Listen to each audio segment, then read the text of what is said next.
So yesterday we looked into the triple characteristics of a beginning, middle, and the end of an object. This beginning, middle, and end of the object, although theoretically for all mental and physical objects, they have these attributes, they have these characteristics. But when we are doing the practice, it does not show us all at the same time, all at the same goal. That means you can see the three characteristics at one go, the middle, beginning, middle, and end.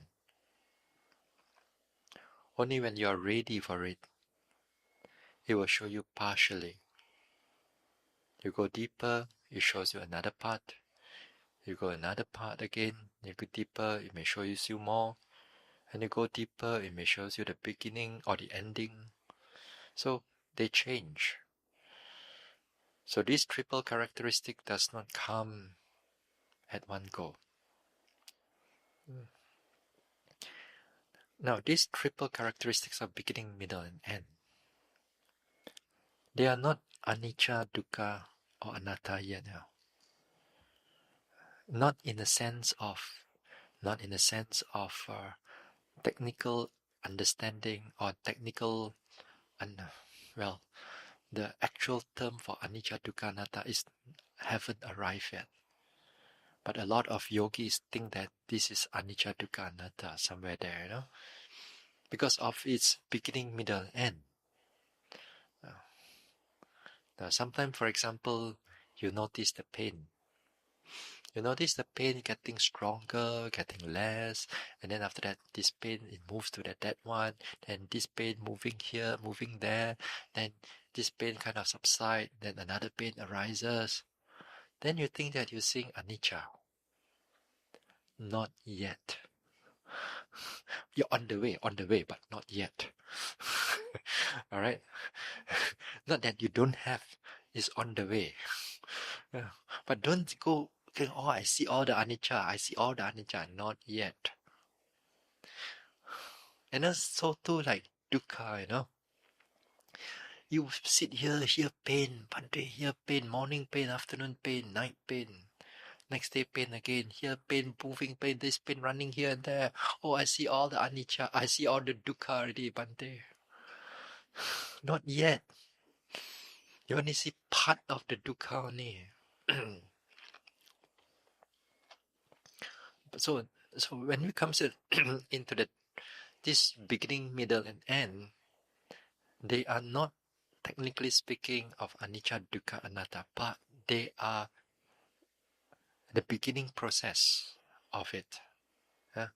You're going to go into it. You're on the right track already. You're on the right track, but not yet. Sometimes yogi mistakenly talk about it. Oh, I see this changing and all that. Not to say they are completely wrong, but they are not completely right either.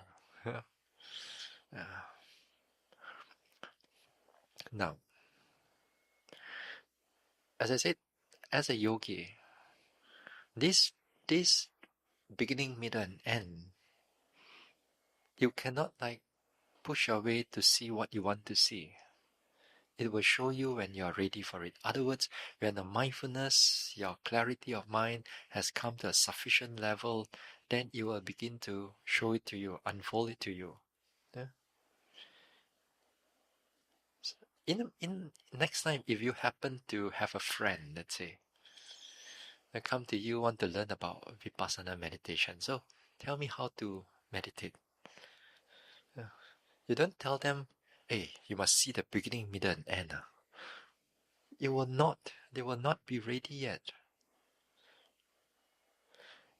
Some of this beginning, middle, and end thing, in the past, even in the present also, I'm sure will be in the future too. That sometimes I hear instructors or teachers, they, for the beginners yogi, they force the yogi to see. You must see exactly how the rising beginning, see it how middle and how exactly it ends.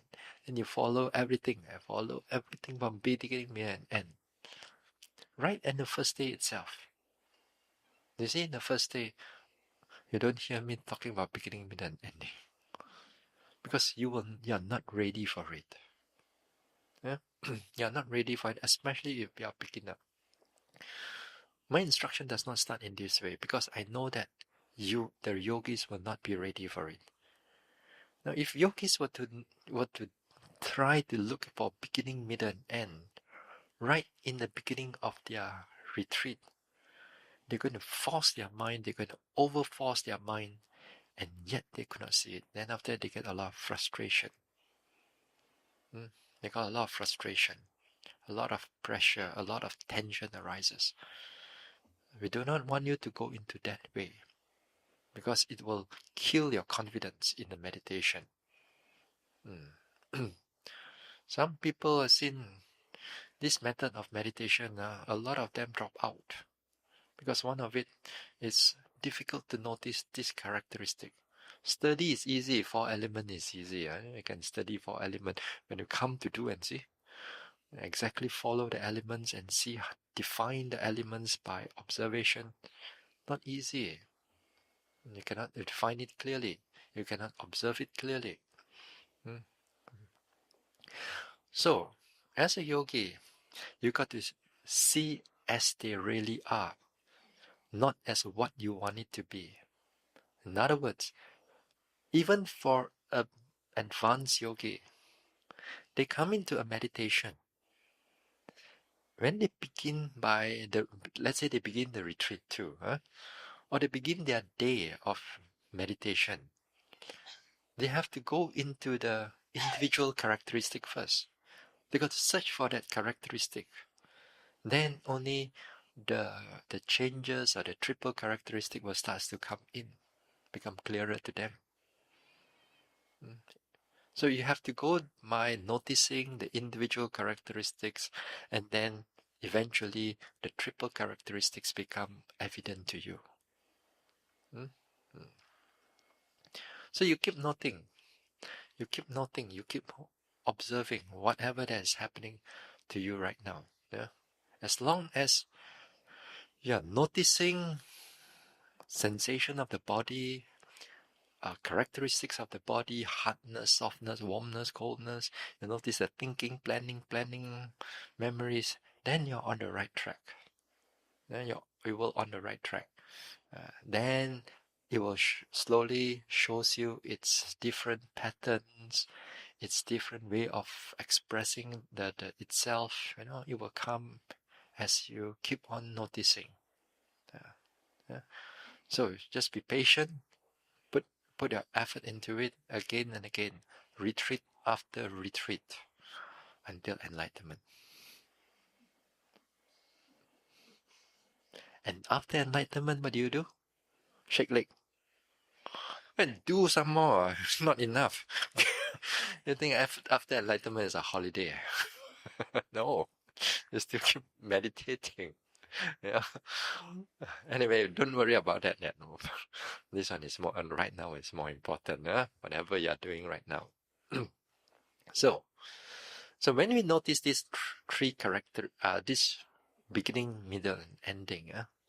Now here is where it's begin to see sometimes like formation of the objects the changes can be quite fast. They can have many objects like coming in together, and the objects that come in together, not necessarily they are nice and pleasant for you. Take for example, sometimes when you sit down, you notice the rising and falling clearly, or rising, falling, and then sometimes at the same time, you begin to notice like other sensations starts to develop. This rising and falling I could see, but some kind of pressure or itchiness also I can notice. Both are equally prominent. And sometimes there's another sensation, perhaps like a pain that developing in the leg area, or the numbness developing in the leg area. Then as if like, how come I could notice the rising and falling? Also the pain, also that sensation, that itchiness perhaps. How come that all the three are equally clear? What should I do right now? Yeah. So this time when it shows you to you in this way, if you are presented in this way, then you take up all the three together. You take all the three together. The book says the mind can only take one object at one time. That's the book say lah. You must see for yourself what is going on. Don't follow the book too much. You are not wrong. The book also is not wrong also. The book is correct. But you are not at the level of the book yet. But we think that, oh, I must see only one thing at one time. No. It shows you whatever it shows you. Let's say three of them are equally prominent. Then you take them. You don't reject them. Yeah. Sometimes one of it become clearer. If one of it become clearer, then you notice that particular one. Then the other two, you put it at the background. Then you're okay. Yeah. So however it comes in, whichever it comes in whatever way the objects come to show it to you, you see it as they are. And not what you want, what you think it should be. As I said, Vipassana is not for you to think. Vipassana is for you to observe and to see them as they are. The words as they really are, as sometimes you read in the suttas, it's just not as simple as it is. Yeah, it's really not as simple as it is. As they are only that when it comes into really your meditation, there are a lot of desire, what we really want. Even the objects also, what I want the objects to be. The craving that comes together with it. We don't want to say exactly how it is. We want to see what we think it should be, or what we reflect that the object should be. Here, as it changes, sometimes this multiple of objects, their changes become faster. Like as if like you're noticing this thing within like 2 or 3 seconds. The next object also 2 or 3 seconds. Another object 2 or 3 seconds. Then thinking also 2 or 3 seconds already gone. Sensation come and gone. As if like when you're noting it, your mind is like running here from one object to another object to another object. You don't even know what you're noting. But you know that you are noting. You know that something is moving quite fast. So after you get up, I know I'm noting something, but I don't know whether it is hard or soft, or this is pulling or what. I know like some memory was passing through, but it was very fast. Boom, then everything goes different. But you know that you are at the optimum level of observation. You know exactly what you are knowing, but you do not know the conceptual or the whether it's rising and falling, or whether this is pain, or whether this is sensation. You don't label them anymore. They are just only sensation here and there, a little bit here, a little bit there, a little bit here. Then here, usually when it happens in this way, the yogi thought that, hey, I think I'm doing too superficially. How come I'm not taking up and observing it, examine it carefully, noticing? Yeah. Again here is again what the yogi think how an object supposed to be. Yeah. In the past also I was that also. I was thinking how come I'm not observing the object thoroughly, but how come my mind is running all over the place? Well, I still know that I'm still very alert. Yeah. Very, very optimally, the faculties, the states of mind are very clear at that time. But the object, we are not examining the object in one go. Because this time, you're not seeing the individual characteristics. You're seeing the beginning or something the ending or here, and things are changing. Things are changing as as as it is. At that level, you are noticing a different characteristic, not the individual characteristic that you examine like 360 degree. Uh, no.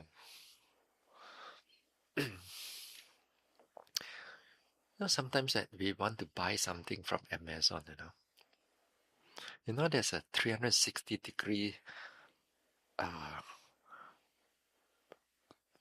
the photo, you press on it. Let's say you want to buy a shoe, let's say, you can twist the shoe around and twist it up and twist it there and twist it everywhere before you buy, You can see it completely. Why can't you do it for your meditation object? Yeah. That one, we got to examine it. Yes, it's good if you do that, Yeah. But now as you develop further, sometimes the mind, as I said, the mind goes into a different, looking at different characteristics. Different characteristics in the sense of its beginning, middle, and ending. And it's changing quite fast. A little bit here, a little bit there, a little bit here, a little bit there. As if like we are so superficial. We are not at all. Uh, that's why a lot of times you do not know what you are doing, but you know that your mindfulness is still alert. So therefore, don't trust your logical thinking or your intellectual thinking. Trust your mindfulness. Let your mindfulness grow by putting your confidence into it and let it show you whatever that you want to show you. And then objects become clearer. If not, it will be impeded. Your thinking, your logical mind will be the hindrance.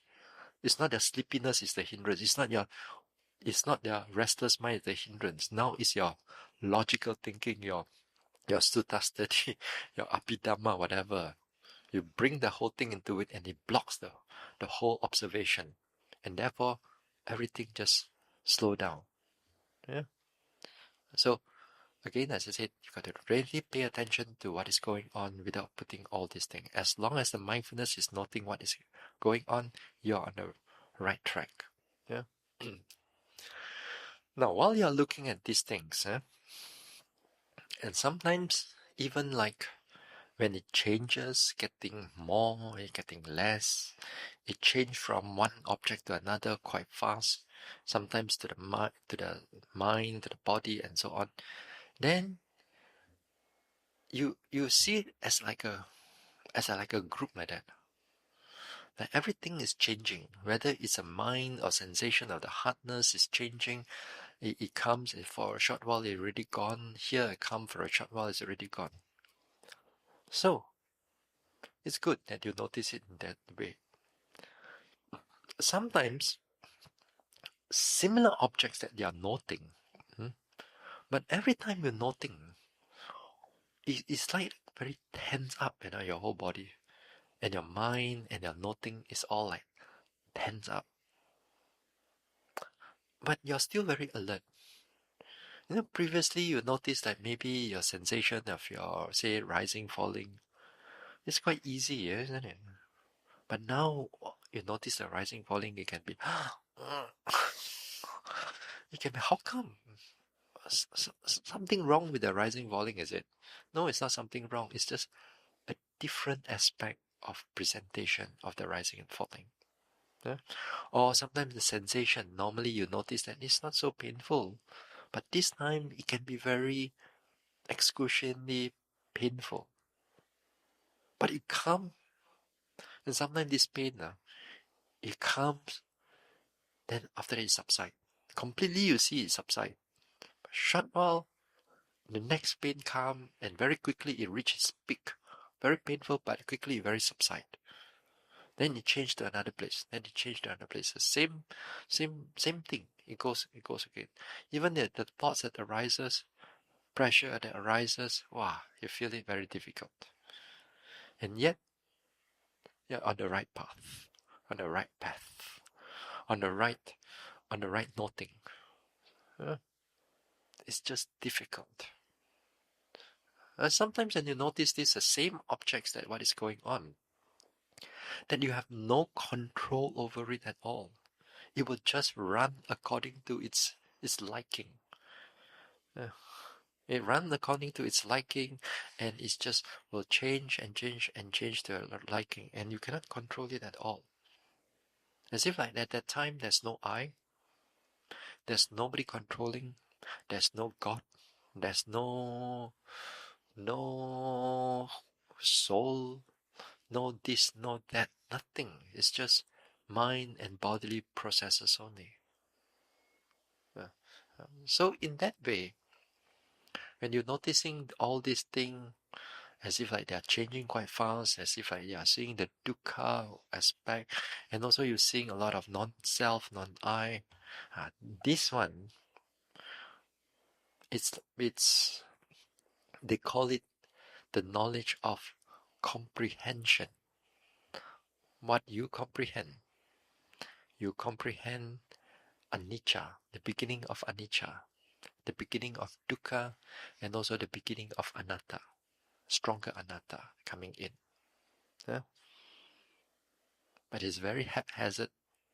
Everything is very haphazard. You do not know what you're going. Although what I'm talking is, we already put you in groups, one group, one group, one group like that. But actually, when you're doing it, everything is that. Everything all just mix up. Everything mix up. You don't even know what you're noting, but you're passing through. Yeah. It's just like you go into the forest, you do not know, but you're on the right path, and then you just pass through. You don't know what tree you're looking at. You do not know what's the name of the river. You don't know where you are. You don't know what the landmark, but you know that. You just carry on. Yeah. Something like that. Yeah. So it's very haphazard. While you're inside there, while you're doing it, it's better for us to keep noting and don't bring in all the understanding of knowledge and so on. Yeah, all these are conceptual. I let you know right now is because that sometimes when you read in the books, especially in the development of this vipassana, they tell you that there are 16 insight knowledge. Yeah, they tell you all the 16 insight knowledge. Then a lot of us think that when you come to vipassana, everything is all going to form, or first knowledge is going to be like that really. Second knowledge is going to be like that already, Sure, yeah? You go in there, you go and meditate, you do not know where you are. You don't know whether you're progressing or digressing or what. How come the more that I meditate, the more pain it is? Bante, am I doing right or not? This is one of the biggest thing, And more that, more and more things is going to come in that are going to make your whole meditation confusing. You cannot how come the book says like that? How come I notice like that? Where am I actually? Yeah. So I understand some of these things that yogis go through, especially they read a lot. Yeah? They read a lot and then they like to base their meditation with the book. They notice a little bit which knowledge already I am near Nibbana already. You know? You think this is Google Map or Waze?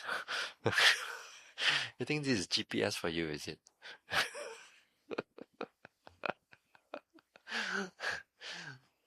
But it's good for us to know, at least you have an understanding that the development of this vipassana is always based on noting the objects and the objects changing, and there's dukkha, there's difficulty, there's non-self, there's multiple ways of noticing this mind and body processes. Yeah? Not what you imagine, not what you reflect it to be. Yeah? Because a lot of times, when you go into the deeper aspect of this vipassana retreat, As the mind gets stronger, clearer, your objects, as I said, also notice it very clearly, right? You can notice it clearly. Wonderful. But your imagination and your creation also become as clear as your object. That means it's even clearer than before. Yeah?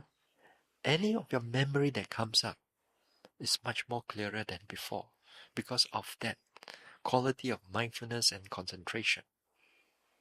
The calmness that you have is also be expanded, so strong. The joy that you feel, the joy that you feel is it's kind of a very pure type of joy. But then there's another one is even more finer than the joy, which is the pleasant feelings. And these pleasant feelings, it becomes a very pure pleasant feelings, and that pleasant feelings becomes a prominent object at certain point of time for some yogis. A very prominent object. And that pleasant object, when it comes, it's a very come from a very pure mental state. That means that time there's no hindrances. Your mind is fully alert, and yet that truly powerful, deep sense of tranquilness, peacefulness, or very pleasantness of the mind comes in because of the clarity of the mind. Now, here is where yogis, if they are not careful, if they are not taught, if they are not guided, normally they will fall into that trap. That trap, no, that state of mind, they are not unwholesome. But it's because of you crave for it, they become unwholesome. Now, this pleasantness, this strong type of pleasantness, strong type of sometimes lights also, one of it. Very strong lights, very strong brightness of the mind, it comes up. Or even some people can see images of the monk, images of Buddha. They can see exactly so clearly that they have never seen it before. So powerful, as if like sometimes the faces of the Buddha come right in front of them. That they never felt this way, this thing before. Yeah? So normally if they are not taught, they are not guided, then normally they will be very attached to this type of imagination, these states of mind, this creation of the mind, because it's very pleasant and it's very delightful. And that time, of course, when you notice this thing, you don't want your pain anymore, isn't it? You want to go back to your pain, huh? You want to go back to your pain. You don't want the pain. Every time you sit down, you love that thing. You love this thing. You'll be looking for it because you're already caught into it. I've seen yogis with this thing. They caught with this type of things for 20 over years. Then only they realize that they are not, they're neither here nor there. Then they know that they are did something wrong and they are still doing something wrong. At least now they know there's something wrong already. 20 years later. How old are you? You have 20 years. We don't know. The thing is that these are real examples, and these are not something I created it up. And monks and nuns also get caught into it because of this pleasantness. And some people get caught until they do not want to hear any other thing. And then when they caught into this type of things, this is where they think that this is all nibbana or nirvana already, or this is jhana, or whatever they are there. Yeah, they assume that because they already think that this is something excellent. In the past, in the meditation, I never seen all these things, And this time it all arises. That means the whole path of this vipassana, they just go out. But they interpret that this is right thing to do. Yeah? This is a wonderful thing to do. I talked about this in the last retreat, in somewhere in Austin, in the last retreat. If you want, there's a talk on this called the 10 imperfections of insight. Yeah. What are some of the things that a yogi goes through as they progress in the vipassana? There are traps. There are traps here and there. So a yogi must be wise enough not to get attached to the trap. So this thing, one way or another, will come to you. And each and every one of you may be very different. Yeah? As long as you don't attach to it, then you're well and good. They come in, even they come in, let's say it's very pleasant, it's very peaceful. So what you should do? You note it. All you need to do is just note it. Peaceful, peaceful, peaceful, tranquil, tranquil, and see its characteristic. How it changed, what is going on. Now, if you cannot handle this object, back again to a safer object, which is your body. Yeah. If you do not know what is going on inside there, back again to the body. The body is a very safe object because it cannot think. So keep on noticing the body sensation. Then this one, let it slowly pass through and keep noticing. Then you're on the right path again. But if you want to notice, you make sure that you make an effort to note it. Calm, calm, calm, calm. Peaceful, peaceful, peaceful, peaceful. Buddha, Buddha, Buddha, Buddha. Seeing, seeing, seeing, seeing. Whatever it comes, however it comes, just remind yourself, don't get caught into it. Don't get caught into it. You next time you imagine there's something here as if I'm sitting beside you, with a stick there. Where's the stick? You something like that. Wake yourself up. Because these things, when we talk about this, every now and then, I met with yogis like this. They've done some retreats before. They've done some retreats, whatever they retreat. Then they come into this retreat. This type of retreat, this Mahasi type of retreat, this Vipassana type of retreat. Then if they have the faith, if they're not that stubborn, if they're able to let go slowly, then yes, they can progress. Some people are so stubborn, you tell them previous retreat, then they come the next retreat, they are doing the same thing all over again. Once in a while, we met with these people. You tell them, don't. Next retreat, come back the same thing. I thought I told you so, don't do that. Sometimes like the Hokkien says, you want to vomit blood.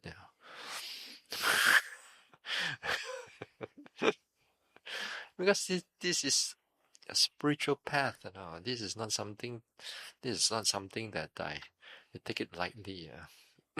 Anyway. So, as long as you don't get attached to all these states of mind, or this calmness, or this imagination, and so on, then you are okay. So too, don't attach to your own progress too. Don't think that you are a better yogi than others, just because that you came for a few retreats, your mind is alert, your mind is clear, then you try to compare yourself to other yogis, or I'm better yogi, you are just beginner yogi, then your ego is all coming in.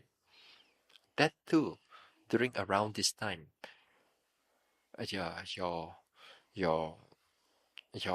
all your defilements, your subtle defilements are coming up, but you don't realize it. Yeah? So you want to know about this thing? Yeah, you go to a previous retreat talk. One of the, I think there are 2 talks there. The 10 imperfections of this vipassana. So we come back to the noting again. So you let go of that thing, come back and noting. So when you're able to note again, then your progress will start going. This is when you start go further. This is where your actual true anicca begins. Impermanence begins. Yeah? Before that, as I said, there are generally we say that it's anicca. Generally we say that it's dukkha. Generally we say that it's anatta. But now from here onwards is the deep aspect, is the actual aspect where truly the anicca, dukkha, anatta begins. Yeah? But it begins with anicca first. Yeah? So here we call it the fourth insight knowledge, the knowledge of arising and passing away. The word arising and passing away is different from beginning, middle, and ending. Beginning and middle and ending, you can see that it is still calm, the pain is there, the pain goes. It may be like even few seconds or so, even few seconds or so. It's still a beginning, middle, and ending. Or it may be last for a few minutes. The beginning, you see the beginning, you see the middle, you see it's very strong, and then you see how it fades away. Completely it fades away. This is still a beginning, middle, and ending. Whereas we talk about arising and passing away, the word arising and passing away, it's the moment it arises, the moment it passes away. The moment it arises, the moment it passes away. It's just like sometimes you're not like blinking, blinking. The moment it blinks, the moment it disappears. The moment it comes, it disappears. The moment it comes, it disappears. Yeah? So to all these objects of ours is always in the flux of arising and passing away. They are not still, they are not just rising, falling, but within all this rising and falling is all arising and passing away. That arising and passing away is the third characteristic of every object. Every object will have this. All vipassana objects of mind and body will have this third characteristic, which is the arising and passing away. Yeah?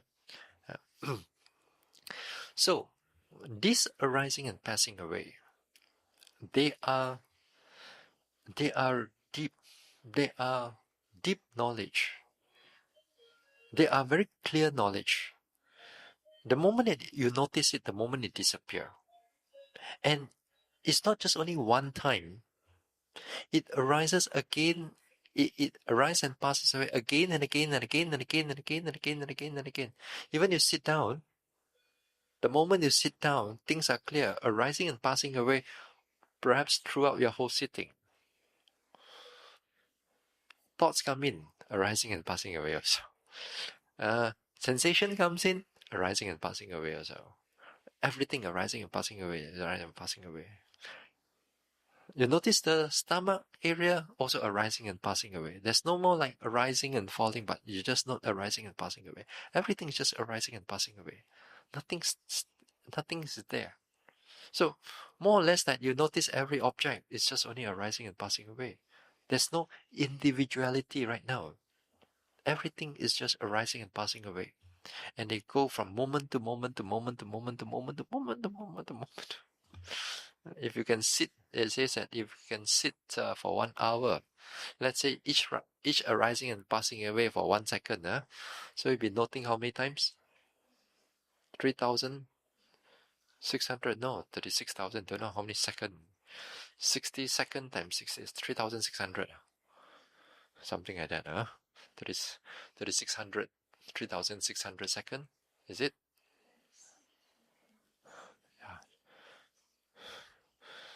Don't need to think. So, just to give you an example, that every arising and passing away is one noting already. It's a single noting. That your noting and that object goes together. It comes, it goes together, come, go together, come, go together, come, go together, come, go together. So you will see a lot of this. Yeah. Sometimes yogis think, yogis hear about this word arising and passing away. They just see titi tata, a little bit, then after that, no more there. Oh, Bante, I see arising, passing away. I see arising, passing away. No, not yet. They see a little bit of the pain. Let's say the itchiness. Oh, the itchiness biting here, biting there, biting here, biting there. Oh, I see arising and passing away. No, not yet. Yeah. Maybe you're on the right, still on the right track, but not yet. Don't overestimate yourself. Don't overestimate. You're still on the right track, but no, it's not like that. The arising and passing away, it comes in the whole hour walking or a whole hour sitting. How does it come? You go and see it for yourself. Yeah, you go and see it for yourself. Perhaps for most people, this arising and passing away, it comes in more clearer. It comes clearer, more succinctly, more lucid, more vivid in the sitting meditation. Walking meditation, they are not so good.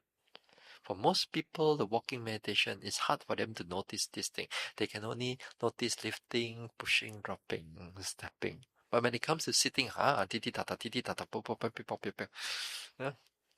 Why? The walking also is wind element. All the four elements also. Sitting also, the four elements. Why you can see in the sitting, not in the walking? That means something wrong in their walking, or not enough in the walking. That's wrong. It's not enough in the walking. Yeah. Other words, whether it's a walking posture or sitting posture, whenever the mind is ready for it, the mind actually could see for every aspect, whether in the daily activities, whether in the walking, also whether in the sitting. Because after all, it's just only posture. There's no I and there's no you, isn't it? There's only all the elements only are interacting with each other. So nevertheless, here you can able to see this arising and passing away.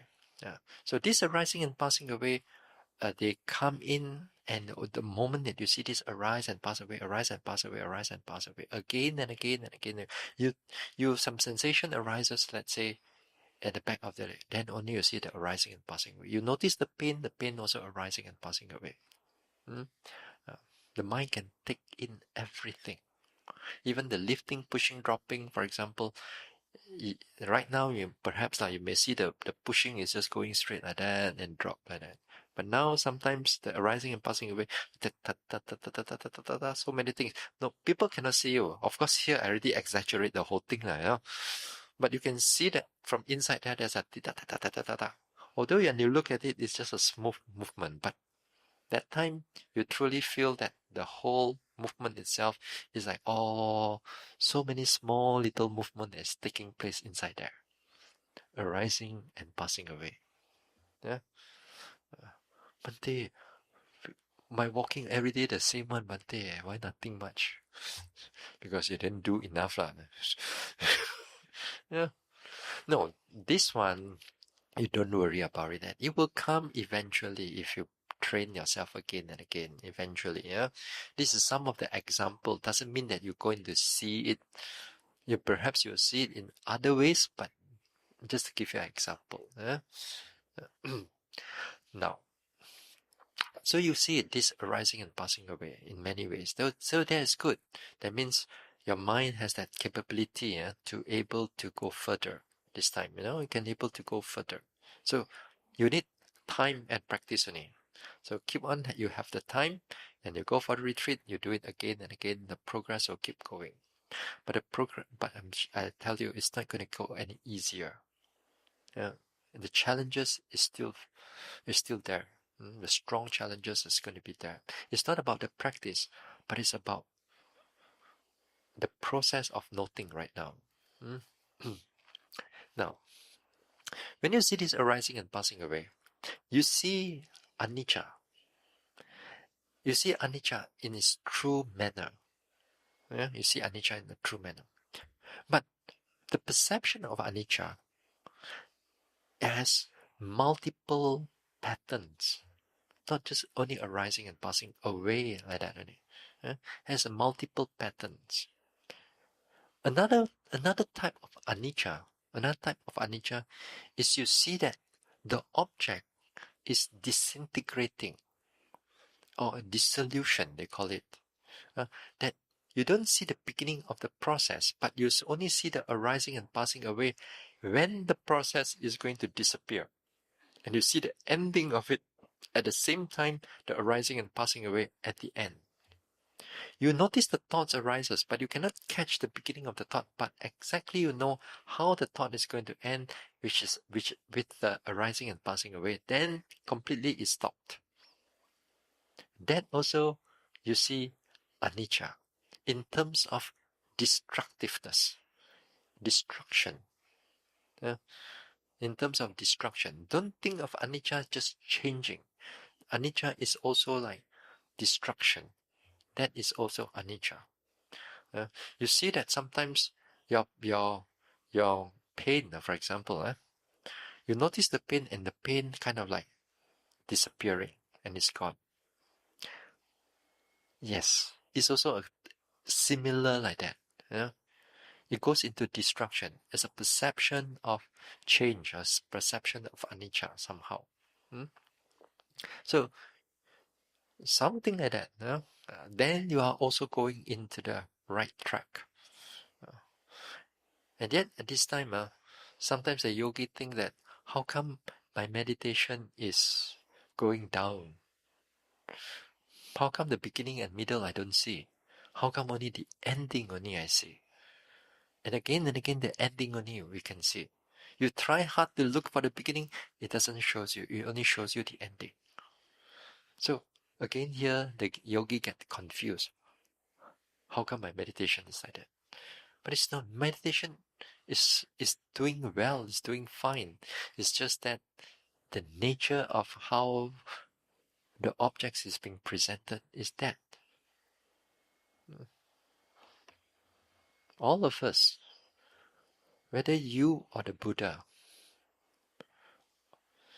or a man or a woman or a deva, they will go through the same thing. Because it's a law. It's a universal law. It's not something we created from Vipassana, It's something is already there. It's already there. All this. It's just only we need to see it only. The truth. So it's not created by the Buddha. It's not created by anybody. It's the nature of the truth. That's why the Buddha guide us in order for us to see that truth, this type of truth that's happening. Yeah. So, you see the anicca part, various ways of how the anicca. Now, as you go deeper, as you practice on, carry on, then the deeper aspect of dukkha is going to come. When we talk about dukkha, the way that we look into dukkha, the Buddha gave us, when we want to look at dukkha, one of the ways to look at dukkha is to look at it from a three different level. The three levels of dukkha. The first dukkha is that is connected with your painful feelings. Okay? That one we know. Your buttock pain, your knee pain, your numbing pain, your sickness of the body, illness of the body. These are all connected with unpleasantness, unpleasant feelings. Mental, for example, you're angry, you're sad, you're jealous, you are really unpleasant, restless mind, and so on. All these things falls under the first level, which is connected with unpleasant feelings. That is most of the time we see only. You go to old age and here pain, there pain, everywhere pain. You complain here and there. You think you see all the dukkha. Not yet. But still dukkha, but you don't see everything yet. Then the Buddha says there's another level of dukkha. The dukkha that comes connected with pleasant feelings. When you're connected with pleasant feelings, you're connected with the change of the object. For example, the object is pleasant. You notice the pleasant feeling or calm feeling. But then the calm feeling does not last forever. It's going to change. So after that, when it change, how come it's not here already? You want it again. You crave for it. Dukkha. That also is a form of suffering, or some of dukkha. But then we cannot use the word, sometimes we use the word suffering. It's not so right. Because when it's connected to the change, you don't feel the suffering, but it's more like unsatisfactory right now. Whereas then you have the pain of the buttock, pain here, pain there, pain of due to old age, and so on. And then when we use the word suffering, then it's correct. But when it comes to a deeper aspect, where there's a change, and you see things are keep on changing here and there, and you look at it, how come all my pleasantness all changing? Where has it gone? Dukkha. And so too when it comes into vipassana, also the same thing. A lot of times we see this nature of calmness, pleasantness. If you note them, you see that they're just arising and changing and passing away and they're gone. And then you feel that, really don't feel good at all. That also is a kind of a dukkha. Mm? This is the second level.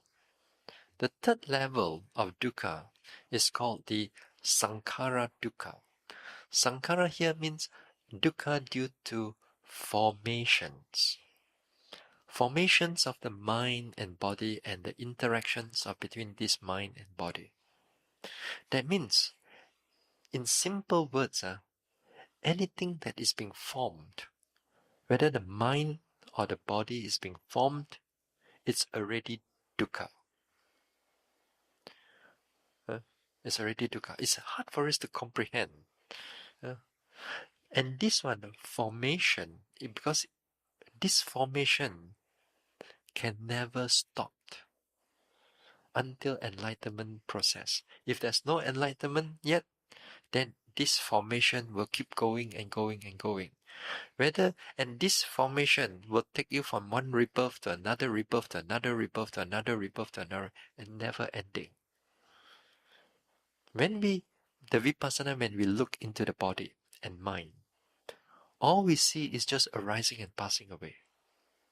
Everything is just arise and pass away, and you can never see it stopped.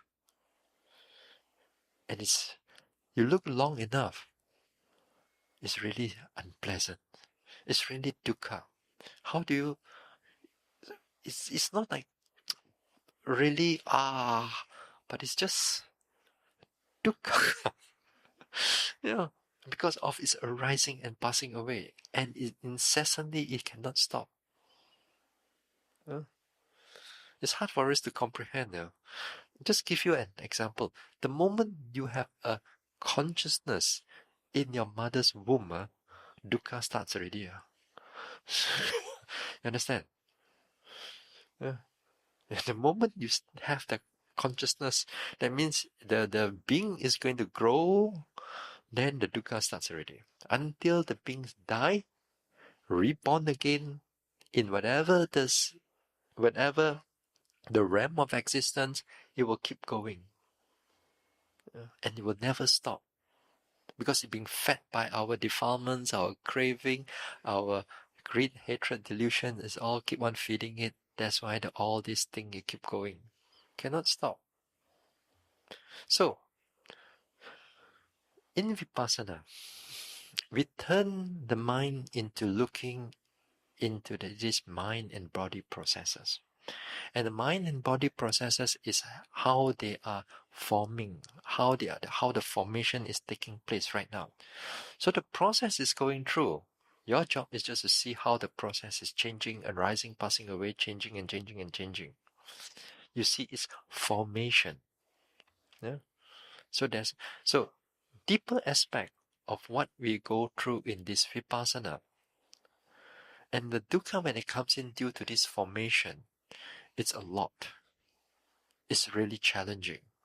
That a lot of times, yogi give up on retreat, on meditation, because you can't take it. So painful.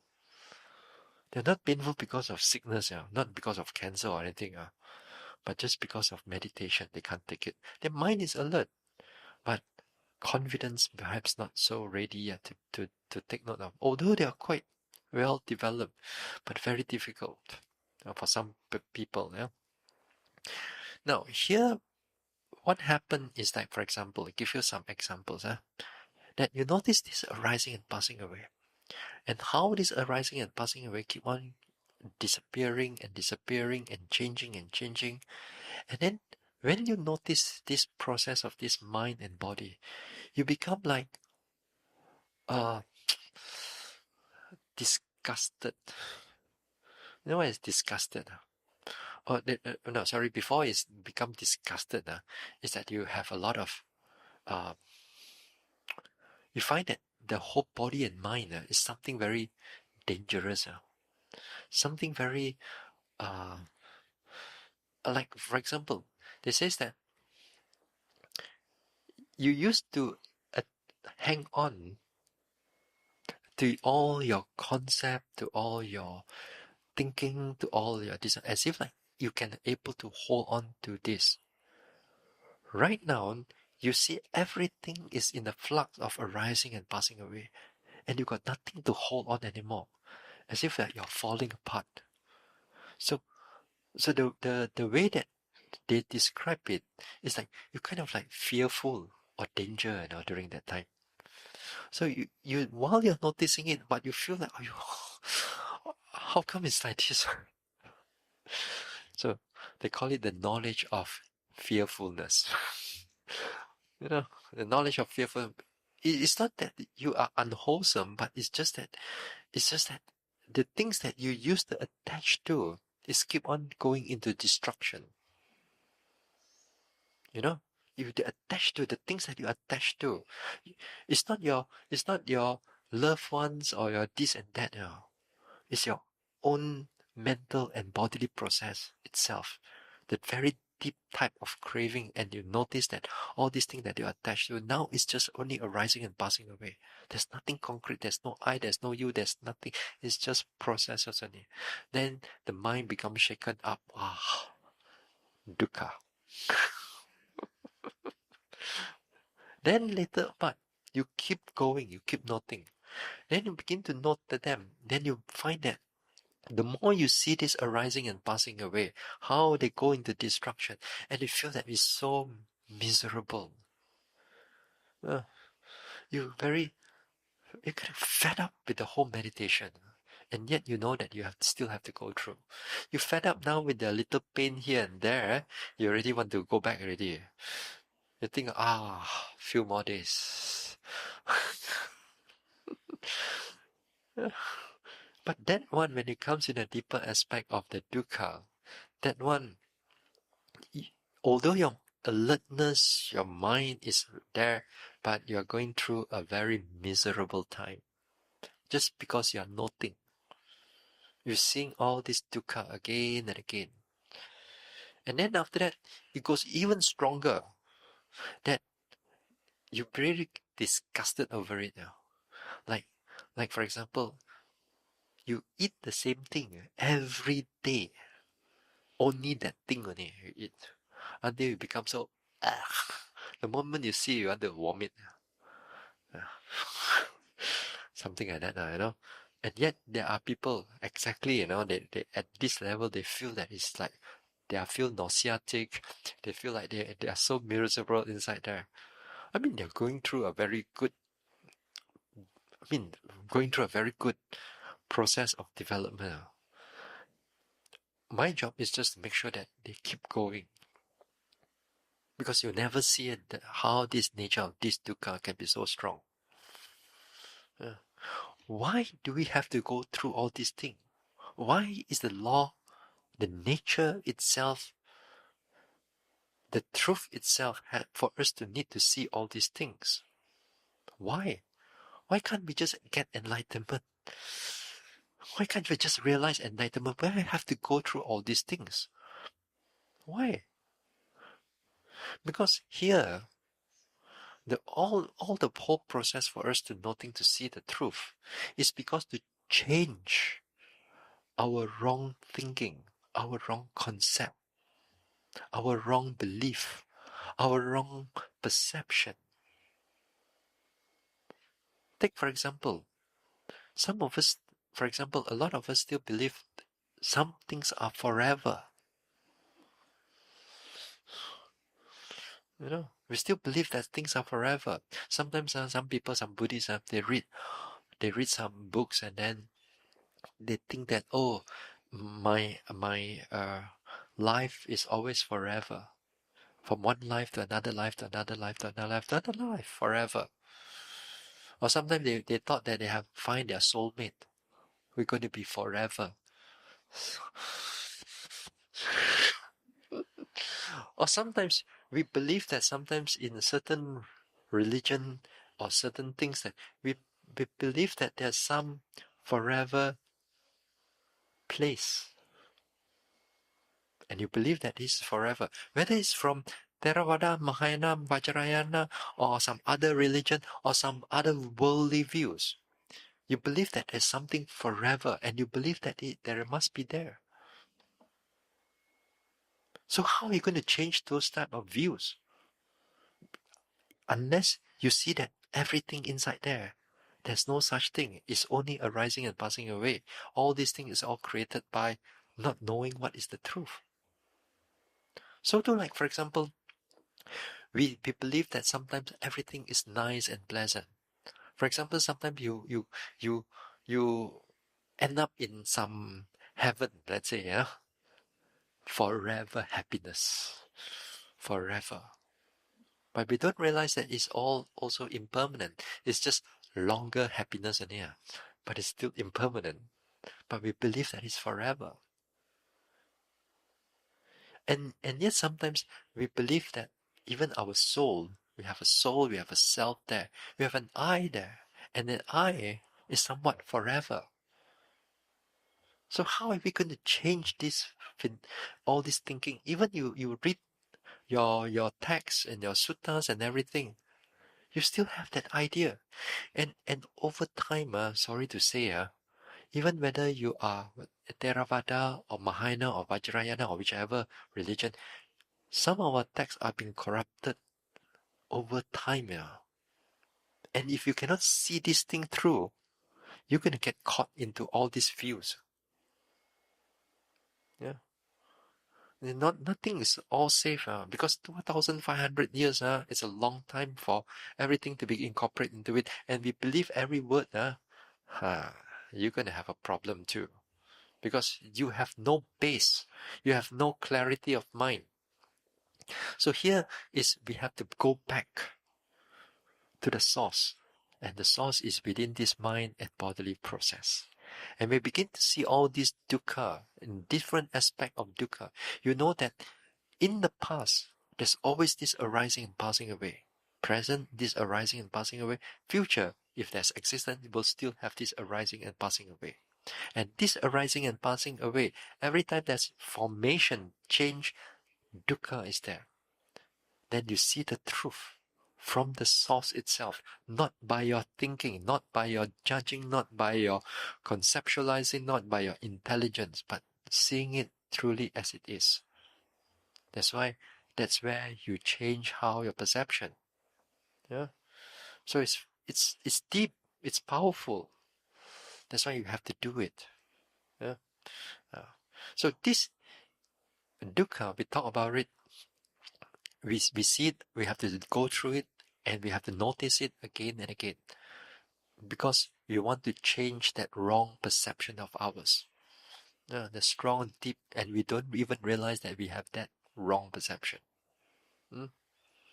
So tomorrow we'll continue on this, beginning from dukkha, and then we see how we can realize nibbana.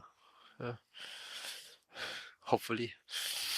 Okay, so stop here for tonight.